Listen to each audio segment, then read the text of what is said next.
tu'tiya zakah wa tasuma Ramadan wa tahujjul baita in istata'ta ilaihi sabila. Jadi yang kelimanya iaitu rukun Islam tu mengerjakan haji bagi mereka yang berkuasa padanya ke jalan. Jadi tuan-tuan sekalian, mudah-mudahan kita menanamkan satu azam yang kuat. InsyaAllah mudah-mudahan kita juga diizinkan oleh Allah Ta'ala untuk menziarahi bumi haram, tanah haram Makkah dan juga Madinatul Munawwarah. Yang mana tuan-tuan sekalian, kalau sekiranya kita belum lagi pergi, kemudian kita belajar, kita ada tabung haji, dan juga kita menemui ulama-ulama, tuan-tuan guru, terutamanya yang berjiwa sufi, supaya mana kata bukan setakat kita melaksanakan amalan haji dalam bentuk manasik dia semata-mata, haji, rukun haji, fardu haji dan sunat haji. Kalau boleh kita cuba menyelami hikmah dan falsafah yang terkandung di sebalik amalan haji yang hebat itu. Bahkan tuan-tuan sekalian, dua bumi ini, bumi Makkah dan bumi Madinatul Munawwarah, maka tempat mana kata Nabi menjalani kehidupan, mengembangkan agama Allah Subhanahu wa Ta'ala. Jadi tuan-tuan, kalau kita pergi ke Mekah dan Madinah, kesan-kesan mana kata peninggalan Nabi, dan dapat kita lihat perwatakan yang amat berbeza antara orang Mekah dan juga orang Madinah. Ini tuan-tuan sekalian mengingatkan saya satu persoalan.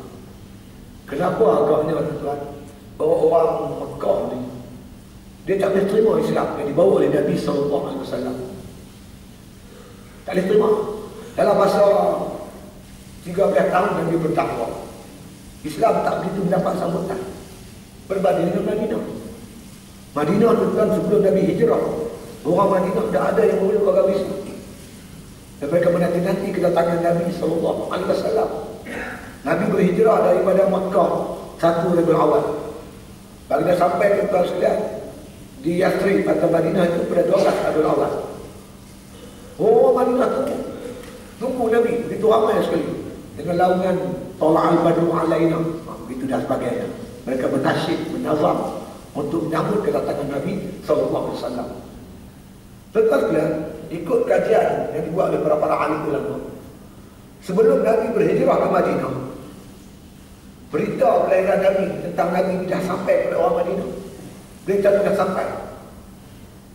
Yang menyampaikan berita tentang Rasulullah SAW ialah ulama-ulama yang sebagai ahli kitab. Alladzina atainahumul kitab ya'rifunahu kama ya'rifuna abna'ahum.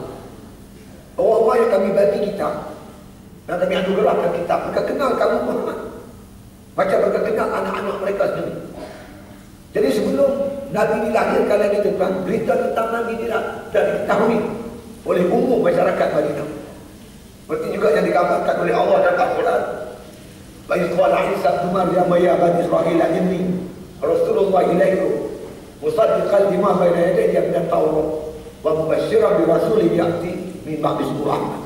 Ingatlah kata Allah ketika berkata Nabi Isa anak Maryam, wahai bani Israil, sesungguhnya aku Rasulullah yang diutus pada kamu.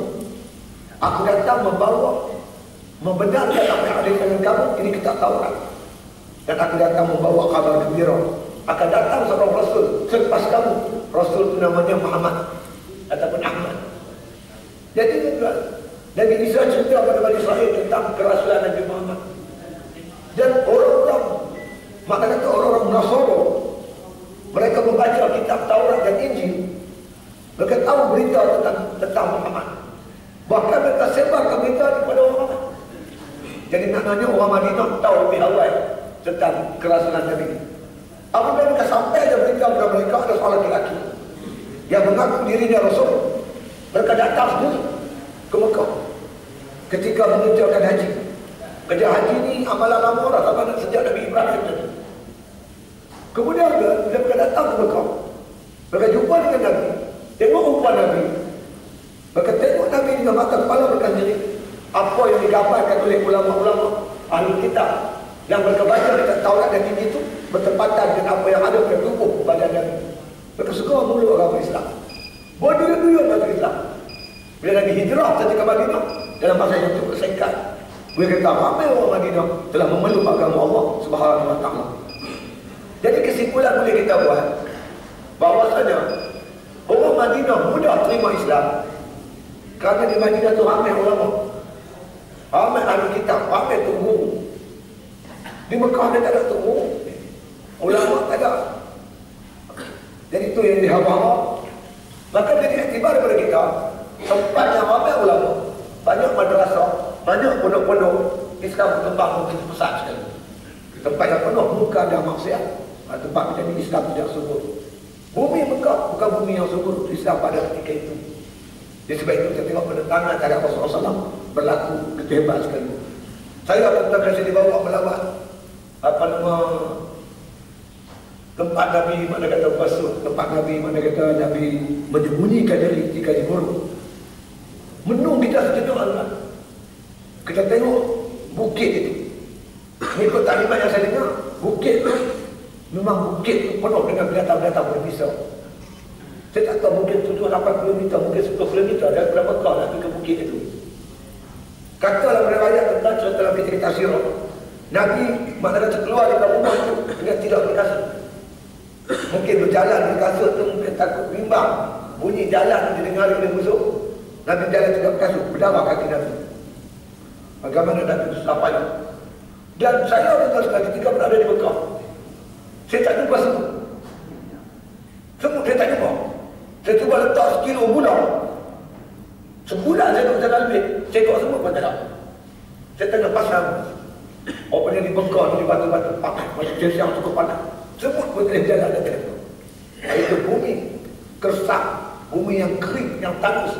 Mana kata tempat perjuangan Nabi kita Muhammad SAW.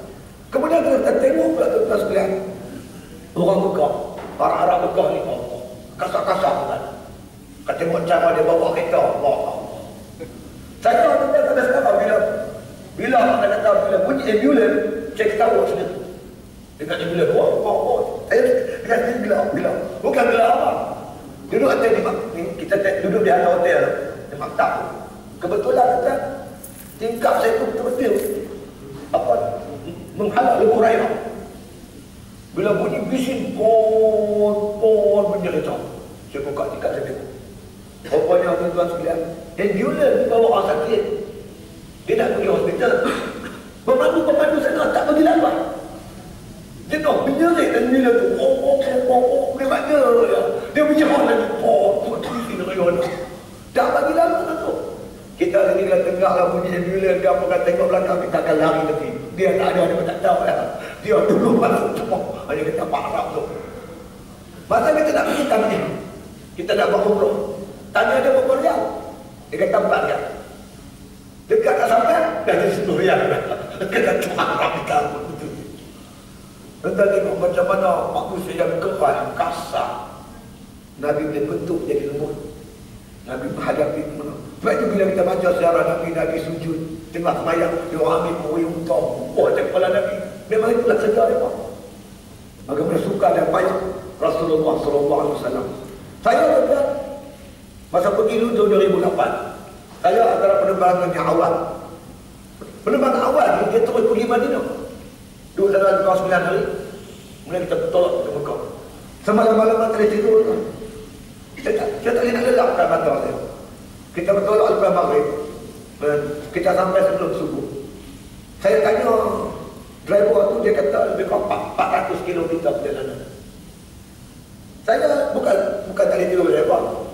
Saya terbayang dalam pikiran saya, kita tengok di luar tak ada apa gelap kan, pada pasir. Kita naik baik aircon sejuk. Driver tu lari bukan bila tu. 400 km tak ada apa-apa. Rasulullah mengharungi pada pasir yang begitu luas. Dia berjalan 12 hari. Ikut jalan yang jarang dilalui oleh orang. Untuk mengelakkan diri daripada dibunuh oleh musuh. Tak boleh nak bayang macam mana. Susah payah Nabi berhijrah, berjalan kaki. Suraqah bin Malik juga. Suraqah bin Malik lagi tak sirah menceritakan bagaimana dia cuba bunuh Rasulullah SAW. Dia bunuh dengan kuda. Kemudian dekat-dekat nak sampai ke Rasulullah, dekat nak sampai lah, tiba-tiba bumi ni tangkap kaki kuda. Rupah dia tu 3 kali dia buat macam tu. Kemudian akhirnya dia sarina. Rasulullah tanya pada Suraqah, kenapa kamu nak tangkap aku?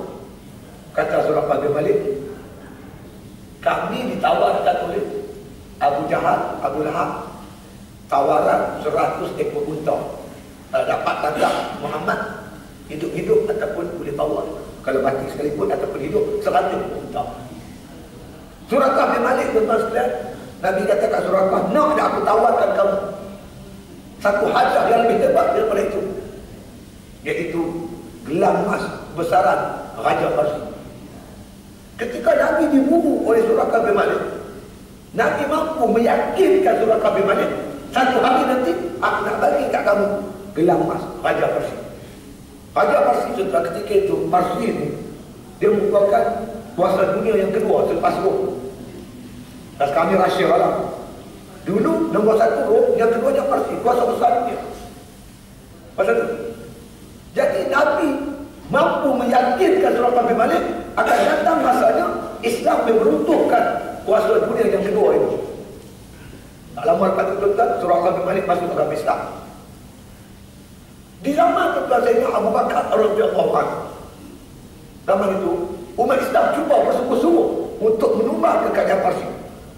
Karena berkaitan dengan janji Rasulullah, gelang emas Raja Parsi dapat diambil. Gelang emas ni kalau kita di Malaysia ni keris panjang lah. Keris panjang ni tak tahu. Itu mana tanda kebesaran kerajaan Malaysia. Dia ada keris panjangnya. Kalau bagi Parsi, mana kata dia ada, dia punya kebesarannya gelang emas Raja Parsi. Itu dia punya tanda kebesaran. Berarti dia kalau kita nak ambil keris panjang yang di Tuan Agung tu, kena runtuhkan kalahkan tentera Malaysia tu. Kau boleh dapat keris panjang tu. Berarti dia nak dapatkan gelang emas Raja Parsi ni, kekuatan tentera Parsi perlu ditumbangkan dulu. Karena secara simboliknya Nabi beritahu bahawasanya akan tiba masanya tentera-tentera Parsi mampu dikalahkan. Umat Islam di zaman Abu Bakar cuba berkali-kali nak menumbangkan Parsi. Akhirnya tentera di zaman Kematan Umar Al-Khattab, tentera-tentera Islam dapat mengalahkan tentera Parsi. Bermula dengan perang Qadisiyah. Perang Qadisiyah, tuan-tuan sekalian, satu perangai yang hebat. Tentera-tentera Islam lebih kecil jika dibandingkan dengan tentera-tentera Parsi. Tentera Parsi, tuan-tuan, ketika itu menggunakan tentera bergajah. Dia letak gajah depan. Bila gajah ni, tuan-tuan, serang tentera ni dah bercelaru, baru ketika itu mereka akan serang dari belakang. Tapi tuan-tuan, dengan kehendak Allah Ta'ala, gajah ni depan tu, tentera Islam panah gajah. Dia berkaya kaki panah ni memang siap shooter ni, penembak tepat. Dia panah tuan-tuan, kena biji mata gajah. Piu panah. Allah kata, wama ramaita iz ramaita walakin Allah ramah. Bukan kamu yang memanah, aku yang panah. Piu, kena biji mata. Bila gajah ni kena biji mata panah, tuan-tuan, dia kena landak tentera Parsi. Macam horok tentera Parsi ni, landak ni gajah-gajah tadi. Tentera Islam serang, bagi ke belakang. Akhirnya tentera Parsi mampu dikalahkan. Bila tentera Parsi dikalahkan, ketika itu tuan-tuan, panglima tentera Islam masuk ke dalam istana Raja Parsi. Raja Parsi berlari, ambil gelang besaran Raja Parsi. Serah Presiden Umar Al-Khattab. Sambil menangis esok-esok, Umar panggil, mana dia kamu Suraqah bin Malik? Mari di sini. Aku nak tunaikan janji Rasulullah sallallahu alaihi wasallam. Jadi ceritanya tuan-tuan dan jurang tadi perjuangan Rasulullah. Kita ziarahi pusara Rasulullah. Saya tuan-tuan sekalian, saat yang paling saya tak boleh lupa. Kalau tanya saya dulu, kalau ada pakai umrah ni, saya tanya satu soalan ni. Berapa hari pakej? Dia kata 2 minggu. Boleh tak bagi 10 hari di Madinah, 4 hari di Mekah? Tak boleh lah Ustaz, kata Madinah seharian, 2 harian. Saya nak Madinah lebih. Kalau orang tua saya pilih nak pergi Mekah, Madinah, saya nak Madinah. Kenapa tuan-tuan? Di sana ada pusara Rasulullah sallallahu alaihi wasallam. Saya tuan-tuan bila diberi taklimat oleh Cik Tabung Haji, hari ini kita hari terakhir berada di Madinah. Jadi lepas sembahyang maghrib kita akan bertolak. Dan semua bakal-bakal haji sembahyanglah di tak payah pergi sembahyang masjid. Lepas sembahyang maghrib dia terus masuk bas. Saya tuan-tuan sekalian Asrar itu Saya rasa dia lah mana kata hari terakhir aku pada kali ini bersama Rasulullah SAW. Berat kaki tu. Kaki nak tinggal bersama Nabi tu rasa berat. Tahu lah tuan-tuan. Terbayang di hati saya, terlintas saya nampak macam mana Rasulullah SAW berjalan kaki dari Mekah Madinah. Bagaimana kehidupan Rasulullah bersama para sahabat radhiyallahu jemaah. Saya dengar guru saya cerita tuan-tuan bagaimana kasihnya Bilal kepada Rasulullah SAW. Bilal ni orang Syam, kulitnya hitam. Dia tuan-tuan sekalian, Nabi dalam mimpi pernah dengar tapak kaki nak Bilal berjalan di syurga. Siang hari ini Nabi tanya Bilal, Bilal, apa amalan kamu? Aku bermimpi mendengar tapak kaki kamu berjalan di syurga. Bilal kata tak apa-apa ya Rasulullah. Saya ni kata Bilal, kalau saya batal wudu, saya akan ambil wudu semula. Bilal sentiasa dalam berwudu. Bilal itu terkenal muazzin Rasulullah sallallahu alaihi wasallam. Kalau masuk waktu dia lah yang akan azan. Betul sekalian. Bila Rasulullah wafat, Bilal terus keluar daripada muka bumi Madinah. Dikatakan baginda beliau meninggal tuan-tuan di Turki. Kuburnya ada di Turki, kubur Bilal. Satu hari itu sekarang Bilal balik. Bila dia balik, orang semua tengok dia. Dia kata, Bilal, lama kamu tak azan. Azan dah kami nak dengar. Bilal kata, aku ni muazzin Rasulullah. Bila tu ada wafat, aku tak mahu lagi azan. Janganlah begitu. Bila azan lah, sahabat-sahabat wujud tuan-tuan, akhirnya dia azan. Bila tu kan, bila dia azan, ikut cerita tu, dia boleh sebut asyhadu an la ilaha illallah, dia boleh sebut. Tapi kalau sampai asyhadu anna Muhammad, sebut saja nama Nabi Muhammad, dia ketak-ketak pingsan tu. Dia tak boleh tu. Tak nak sebut nama Nabi Muhammad pun dia tak mampu nak habiskan azan itu. Sampai dia pingsan. Bila dia sedar pada pingsan dia semayang itu gini, dia siap-siap nak keluar daripada muka bumi Madinah. Orang tanya Bilal, kenapa nak pergi pula? Bilal kata, aku tak boleh duduk di Mekah ni. Aku tak duduk di Madinah. Aku tak boleh, dia kata. Macam mana aku nak duduk di Madinah, dia kata. Hati aku selalu ingat Rasulullah SAW. Bukan setakat itu. Macam mana aku nak berjalan atas muka bumi Madinah, sedangkan Rasulullah duduk di bawah dia. Dia tak terabak nak pijak muka bumi Madinah pun dia tak terabak. Kerana Rasulullah berada di bawah bumi. Itulah dia Bilal terima kasih kepada Rasulullah SAW. Kita tak hidup Rasulullah, tapi kita baca buku sejarah kasih sayang baginda kepada umatnya hebat juga. Pernah satu ketika para sahabat tuan sekalian melihat Rasulullah menangis. Sahabat tanya, ya Rasulullah, kenapa kau menangis? Kata Rasulullah, aku rindukan umatku. Sahabat tanya lagi, kamikah yang kau rindu ya Rasulullah? Berkata kamu, aku rindu umatku yang mereka tu hidup jauh daripada aku. Dan mereka tak pernah tengok aku. Tetapi mereka ikut sunnahku, ikut ajaranku.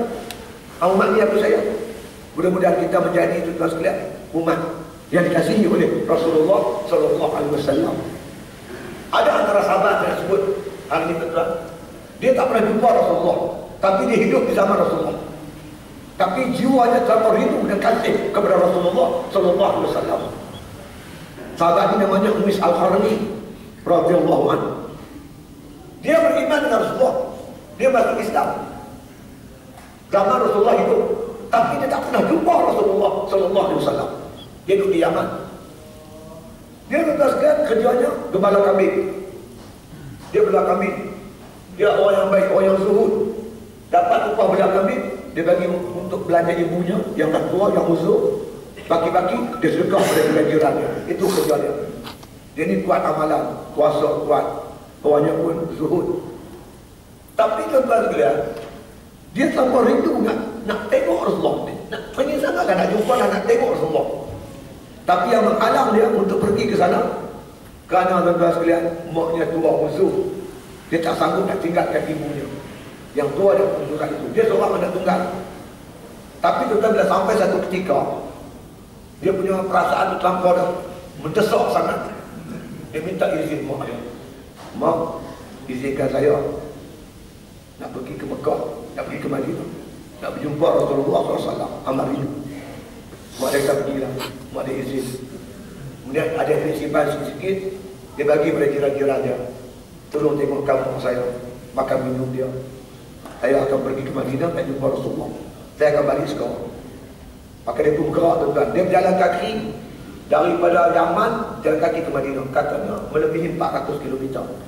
Berjalan kaki. 400 km kan harus batu, dia tak pasal. Jalan kaki.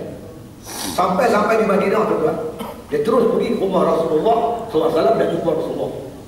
Isteri bagi dia beritahu, Rasulullah tak ada di rumah, bagi dia pergi perang. Dia tunggu sampai seminggu tuan-tuan, Rasulullah tak balik juga. Dia teringat kat mak dia. Dia teringat kepada mak dia. Apa pula jadi nama? Akhirnya tuan-tuan dia pergi rumah Rasulullah, beritahu isteri Rasulullah, saya nak balik dia sebab dia bimbang apa berlaku pada ibu saya. Kalau Rasulullah balik, sampaikan salam saya dengan lapas, Assalamualaikum ya Rasulullah. Dia pun tuan-tuan, dia pun balik. Bila dia balik, Rasulullah balik perang. Jumpa isteri baginda. Soalan pertama Rasulullah tanya, ada tak seorang laki-laki datang ke rumah ni? Laki-laki itu kata semua, saya tak perasan. Dalam hadis tersebut, tapak tangan ke belakang tangan, berwarna putih. Tapak tangan ke belakang tangannya putih, kata Rasulullah. Isteri kata, itulah dia Uwais Al-Qarni. Dia orang Yaman, kata Rasulullah. Dia ni, Uwais Al-Qarni ni, orang dunia tak kenal dia. Dia macam melukut tepi kandang. Hidupnya miskin, mengembala kambing.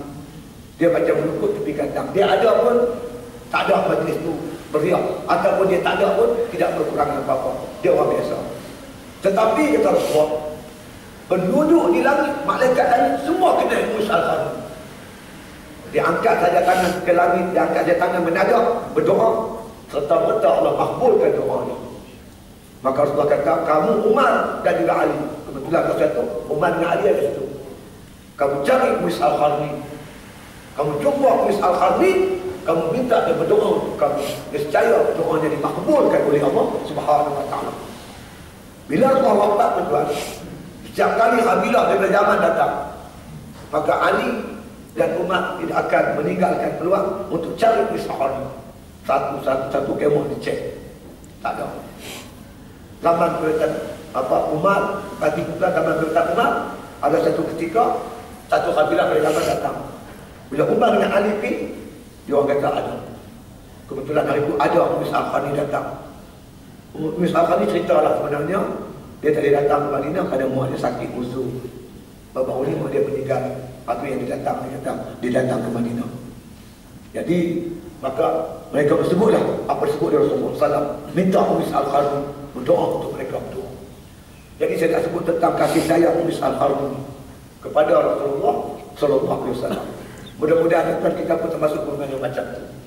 Kita akan terasa dengan kasih dan cinta Rasulullah. Di antara tuan-tuan sekalian yang paling menusuk di lubuk hati kita ini ketika kewafatan Nabi SAW. Antara yang akhir masa itu Sayyidina Ali, Atta bin Abbas dan beberapa sahabat. Mengikut riwayatnya tuan-tuan sekalian, apabila Nabi SAW dah sampai satu ketika tuan-tuan, nyawanya diambil oleh malakal maut. Sakit tuan, Nabi pun sakit. So yang kita ni kena fikir semua bab ni, bab sakaratul maut, tentang kematian. Nabi pun sakit. Sehingga Aisyah kata, aku tak cemburu.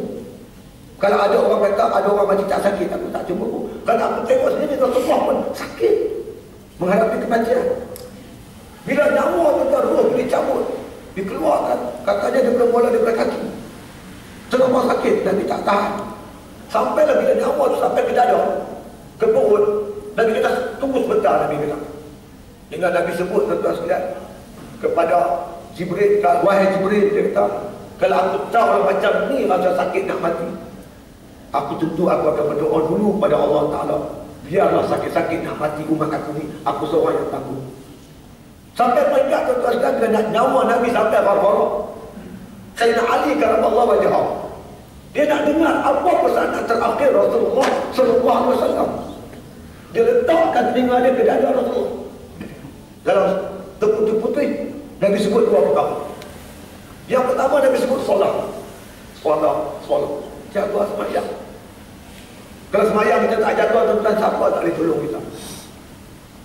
Siapa pun tak boleh bantu kita. Sebab itu Nabi pesan di saat terakhir sebelum beliau baginda mengubuskan nafasnya, dia pesan tentang semayang. Dan kalimah paling akhir yang keluar dari lidah Nabi, suara Nabi, dia sebut ummati, ummati, ummati. Dia sebut umatnya. Dia tak sebut isteri kesayangan dia, Aisyah.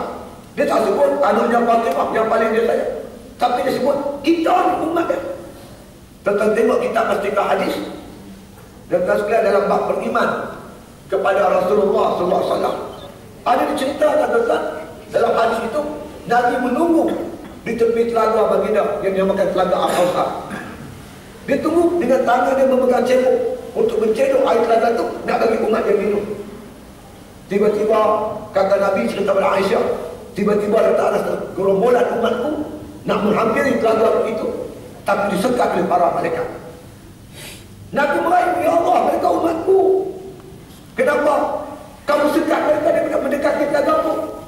Maka Nabi kata, Allah Ta'ala bagi tahu, kamu tak tahu Muhammad. Bila kau wafat, mereka lari daripada sunnah-Mu, lari daripada ajaran-Mu. Mereka bukan umat-Mu. Begitulah dia tuan-tuan.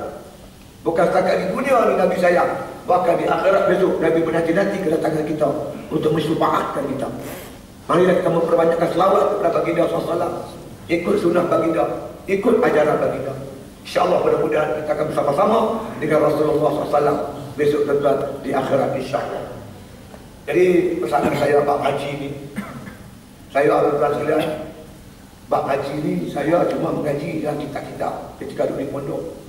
Saya tak dapat satu gambaran tuan tentang haji sebab kita tak pergi Mekah. Bila saya dah peluang pergi ke Mekah tahun 2008, kemudian tuan saya adalah satu dua perkara yang serta bertanggungjawab nak bagi tahu orang. Kalau saya tak sebut benda ni tuan rasa macam telan tak lepas. Lepas tu terpulang lah. Nak terima atau tak terima tu, itu terpulang kepada individu masing-masing. Saya lupa pagi tuan berbantu saya pergi Mekah sebab kitab. Kitab Imam Ghazali saya bawa, saya Salikin saya bawa, Mutlaim Badri pun saya bawa. Saya bawa lagi kitab tuan sekalian, saya bilang Mutadi pun saya bawa. Apa yang saya mengaji di pondok tentang haji, kitab-kitab tu saya bawa di Mekah. Bagi saya tuan ada dua benda lah yang saya rasa. Saya rasa kita kena tengoklah sikit. Tengok kita pagi. Yang pertama tuan yang saya nak sentuh tengah ini berkaitan mabit di Mina. Mabit ni bermalam di Mina. Pertama saya nak sebut mana dia Mina. Yang kedua bila waktu dia. Mina ni dalam mana-mana kitab bab haji. Kitab lama tak tahu sudah tahu lah. Kitab lama-lama mazhab Syafi'i. Mina ni baina Jabalain, antara dua bukit. Mina ni dia macam lembah atau macam wadi. Wadi antara dua bukit. Mana bukit itu? Pertama bukit yang kita paling lontar Jumrah. Itu bukit dia. Tempat kita melontar tu itu Mina. Itu tanah haram. Sebelah sana dia tanah halal. Bukit tu sempadan antara Mina dengan tanah haram dengan sebelah sana tanah halal. Itu sempadan dia. Tempat melontar. Yang kedua tuan-tuan, sempadan dia Bukit Mu'assib. Bukit Mu'assib. Kita jangan dengar Bukit Mu'assib, tapi kita selalu dengar Terowong Mu'assib. Bukit tu dia buat terowong. Dua terowong pergi balik. Terowong tu nama Terowong Mu'assib. Bukit tu nama Bukit Mu'assib. Jadi bukit tu sempadan. Daripada bukit kita melontar tu dengan Bukit Mu'assib, itulah Mina. Jadi bermalam di Mina, antara dua bukit tu dua antara tengah-tengah tu. Dalam kawasan itu semua dikatakan Mina. Okay. Yang kedua, bila masa ni? Masanya malam-malam tasyrik. Malam 11, 12, 13, sampai Isyak. Bila waktunya? Ada dua qaul ikut mazhab Syafi'i. Satu qaul sahih, satu qaul asah.